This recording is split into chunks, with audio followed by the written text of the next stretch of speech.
Budaya. Pada kesempatan ini berjumpa dengan saya Susilawati, yaitu saya akan menyampaikan tentang sosialisasi kebijakan pendidikan. Apa saja sosialisasi kebijakan pendidikan itu? Mari kita simak bersama-sama. Nah, apa saja yang akan kita bahas dalam sosialisasi kebijakan pendidikan ini? Yang pertama adalah pengertian sosialisasi. Yang kedua, tujuan sosialisasi kebijakan pendidikan. Yang ketiga, tahapan sosialisasi kebijakan pendidikan. Yang keempat, kebijakan pendidikan baru pada sistem pendidikan Merdeka Belajar. Dan yang kelima adalah simpulan. Apakah Anda tahu bahwa sosialisasi adalah sebuah mekanisme penyampaian informasi kebijakan kepada masyarakat? Nah, sosialisasi kebijakan pendidikan merupakan suatu mekanisme penyampaian informasi suatu sikap dan tindakan yang diambil seseorang atau dengan kesepakatan kelompok pembuat kebijakan sebagai upaya untuk mengatasi masalah atau suatu persoalan dalam dunia pendidikan. Seberapa penting sosialisasi itu? Sosialisasi merupakan sebuah proses yang paling penting yang secara sadar atau tidak kita sudah jalani dalam keseharian kita. Sehingga kebijakan pendidikan menjadi sangat penting terkait dengan moral anak didik kita. Nah, tujuan sosialisasi kebijakan pendidikan ini adalah mengupayakan masyarakat luas memahami dan mampu menginternalisasikan makna dari tujuan dan konsep dari keputusan pemerintah, sehingga tercipta kerjasama dan komitmen antara pemerintah dengan masyarakat. Nah, selanjutnya adalah tahapan sosialisasi kebijakan pendidikan. Ada 3 tahapan sosialisasi kebijakan pendidikan ini. Yang pertama adalah tahap persiapan, yaitu tahap persiapan atau preparatory stage.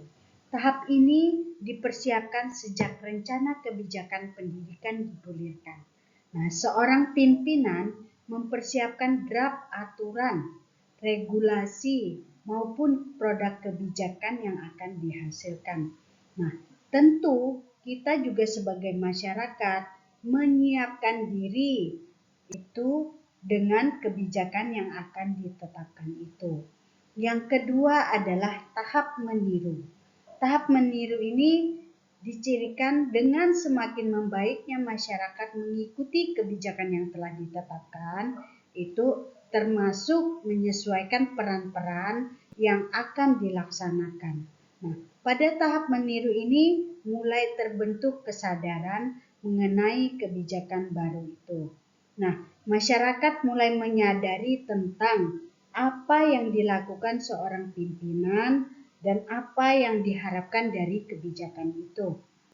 Nah, masyarakat juga memiliki kemampuan untuk memposisikan pada kebijakan yang telah disahkan, serta memulai kesadaran itu secara kolektif sehingga terbentuk dengan sempurna bahwa harapan dalam kebijakan itu. Nah, yang ketiga adalah tahapan tindakan.